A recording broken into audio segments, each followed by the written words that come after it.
નમસ્કાર, ન્યૂઝ 18 ગુજરાતીમાં આપનું સ્વાગત છે। હું છું આપની સાથે સંધ્યા। 3 જિલ્લામાં તોફાની માવઠાની આગાહી છે। ગાજવીજ અને પવન સાથે પડી શકે છે વરસાદ। નર્મદા, તાપી, ડાંગમાં માવઠાની આગાહી છે। સાંજના 7 વાગ્યા સુધીમાં થઈ શકે છે માવઠું। પવનની ગતિ પણ 40 કિલોમીટરની રહેવાની સંભાવના છે। तो मावठानी आगाही है। एक तरफ लोग गर्मी में शेकाई रहा है, बीजी तरफ मावठू थई शके छे। ए पण जेवुं तेवुं नहीं होय। पवननी गति साथे आ मावठू आववानुं छे। 40 किलोमीटर प्रति कलाकनी झड़पे पवन फूंकाशे। सामान्य रीते ज्यारे वावाझोडुं आवतुं होय छे त्यारे 60 किलोमीटर प्रति कलाकनी झड़प होय त्यारे वावाझोडुं कहेवातुं होय छे, आ समये पवननी गति 40 किलोमीटर प्रति कलाकनी रहेवानी छे। एटले के पवन जोरदार फूंकाशे अने आनी साथे मावठुं पण थशे। तो आखुं अठवाडियुं गरमीमां शेकाई जशे गुजरात। सौराष्ट्रमां घातक गरमी पड़वानी संभावना छे।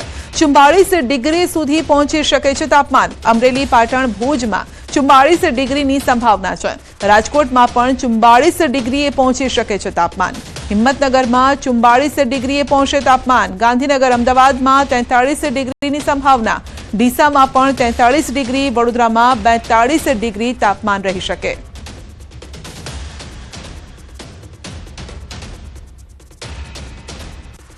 राज्यमां हीटवेवनी साथे मावठानो पण खतरो छे। हवामान विभागे करी छे हीटवेव अने मावठानी आगाही।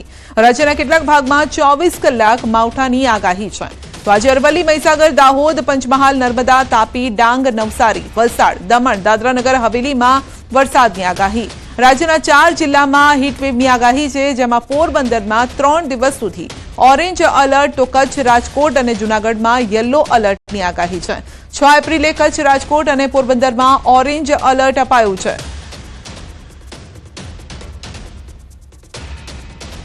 8 तारीख तक सौराष्ट्र कच्छ में हीट वेव का वार्निंग दिया गया है।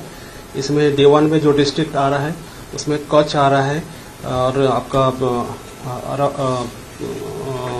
कच्छ, उधर पोरबंदर, राजकोट, जूनागढ़ आ रहा है। पोरबंदर में हम लोग ऑरेंज अलर्ट दिया है और बाकी जो 3 डिस्ट्रिक्ट है इसमें येलो कलर दिया गया है, येलो वार्निंग दिया गया है।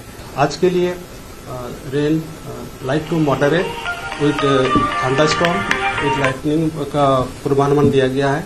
इसमें जो डिस्ट्रिक्ट आ रहा है वो नॉर्थ गुजरात रीजन में का जो डिस्ट्रिक्ट आ रहा है अरावली, महीसागर, दाहोद, पंचमहाल, और जो दक्षिण गुजरात क्षेत्र में जो डिस्ट्रिक्ट आ रहा है उसमें जो पूर्व क्षेत्रीय और साउथ दक्षिण क्षेत्रीय जो डिस्ट्रिक्ट है उसमें आ रहा है। तो राज्य में एक तरफ गर्मीनो पारो हाई थई रह्यो छे, बीजी तरफ मावठानी पण आगाही छे। तो 3 दिवस पहला हीट वेव क्या रहेशे ए आप जोई लो। ऑरेंज अने येलो अलर्ट क्या क्या छे?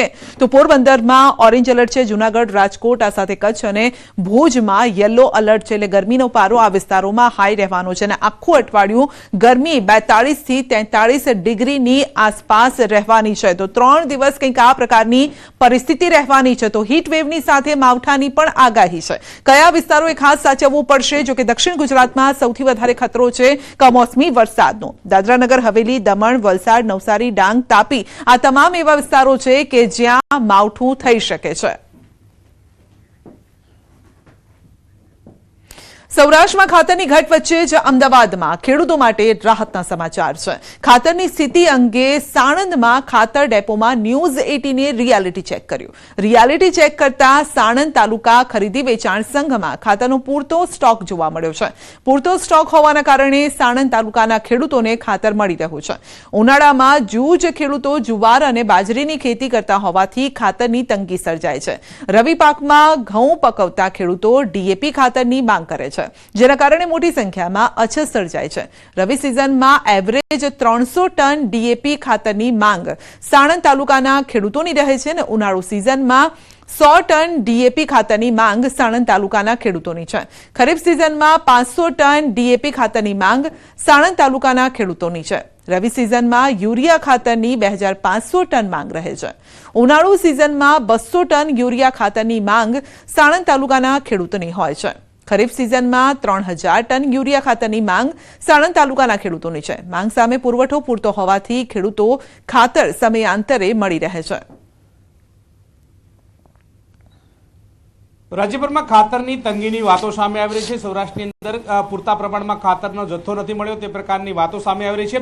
જે અંતર્ગત ન્યૂઝ 18 દ્વારા સાણંદના જે ખાતર ડેપો જે છે ત્યાં રિયાલિટી ચેક કરવામાં આવી રહ્યું છે. આપ જે દ્રશ્યો જોઈ રહ્યા છો તે સાણંદ તાલુકાના સહકારી ખરીદ વેચાણ સંઘના દ્રશ્યો જે કે છે કે ત્યાં પૂરતા પ્રમાણની અંદર ખાતર જે છે તે મળી રહ્યું છે. યુરિયા ખાતરનો સ્ટોક જે છે તે પણ હયાત છે. ડીએપી ખાતરનો સ્ટોક જે છે તે પણ જોવા મળી રહ્યો છે. એટલે કે ખાતરની ઘટ સાણંદ તાલુકામાં નથી. એટલે કે ખેડૂતો માટે રાહતના સમાચાર કહી શકાય કે સાણંદવાસીઓ માટે ગમે ત્યારે કોઈ પણ ડેપોની અંદર જાય તો ખાતર મળી રહે છે. આપણી સાથે ચેરમેન પણ છે, તેમની સાથે વાત કરીશું. શું કહેશો, જે પ્રકારે આપ કોટન સેલના ચેરમેન છો, ખાતરની શું સ્થિતિ છે સાણંદ તાલુકાની અંદર? કેટલી માંગ હોય છે? ઉનાળામાં કેવા પ્રકારની ડિમાન્ડ હોય છે? ઉનાળામાં અત્યારે મેં સાણંદ તાલુકામાં ડાંગરનો પાક હમણાં નર્મદાનું પાણી આવવાથી વધારે છે, પણ અમારે ખાતરનો બિલકુલ તંગી નથી. જે સૌરાષ્ટ્રની વાતો અમે સાંભળીએ છીએ એ પ્રમાણે પૂરતો સ્ટોક છે. કોટન સેલમાં પૂરતો સ્ટોક છે, ખરીદ વેચાણ સંઘમાં અને બીજી બધી મંડળીઓ જે સાણંદની છે એમાં બી પૂરતો સ્ટોક છે. એટલે ખેડૂતની બિલકુલ કોઈને તકલીફ નથી. અત્યારે મુખ્ય કયા પાકનું વાવેતર થતું હોય છે અને કયા પાકના વાવેતર આધારે ખેડૂતો ખાતરની માંગ ઊભી કરતા હોય છે? અત્યારે મુખ્ય પાક ઉનાળુ ડાંગર સાણંદ તાલુકામાં અને ઘઉંનો પાક છે. જુવાર બાજરી બહુ ઓછી થાય છે અને ઘઉંમાં અને ડાંગરમાં આમ તો ખાતરની જરૂરિયાત વધારે હોય છે. તેમ છતાં અમારી જોડે પૂરતો સ્ટોક છે અને ખેડૂતોને કોઈ તકલીફ નથી સાણંદ તાલુકામાં. કેટલી ડિમાન્ડ હોય છે આમ જોવા જઈએ તો રવિ સિઝનની અંદર, ખરીફ સિઝનની અંદર અને ઉનાળા સિઝનની અંદર? જો રવિ સિઝનની વાત કરીએ તો રવિ સિઝનમાં અમારે ત્યાં ખરીદ વેચાણ સંઘમાંથી એવરેજ 2400 થી 2500 ટન યુરિયા ખાતર, 300-400 ટન જેટલું ડીએપી ખાતરનું વેચાણ દર વર્ષે થતું હોય છે. ઉનાળુ સિઝનમાં પાક જે જુવાર છે, બાજરી છે, તેની ડિમાન્ડ ઓછી હોય છે, એટલે 100 ટન યુરિયા, 50 ટન ડીએપી જેટલું ઉનાળા સિઝનમાં જતું હોય છે. અને ખરીફ સિઝનની વાત કરી તો ખરીફ સિઝનમાં 2500 ટન યુરિયા ખાતર, 500 ટન ડીએપી ખાતરની જેટલી ખેડૂતોની માંગ રહેતી હોય છે અને સંઘમાંથી પૂરતા પ્રમાણમાં ખેડૂતોની કોઈ શિકાયત વગર દર વર્ષે એમને આપણે પૂરું પાડીએ છીએ. સંઘ સિવાય બીજા એક કોટન સેલ છે, બીજા 4-5 બીજા ડેપો સાણંદમાં ચાલે છે, એટલે ખેડૂતને કોઈ શિકાયત રહેતી નથી કે ખાતરની શોર્ટેજની. હાલ બધું ચાલે છે. આપણે કેટલો જથ્થો હોઈ શકે છે ઓલ ઓવર સાણંદની વાત કરીએ તો અંદાજિત જથ્થો આપણે ખરીદ વેચાણ સંઘની જ હું વાત કરું તો અમે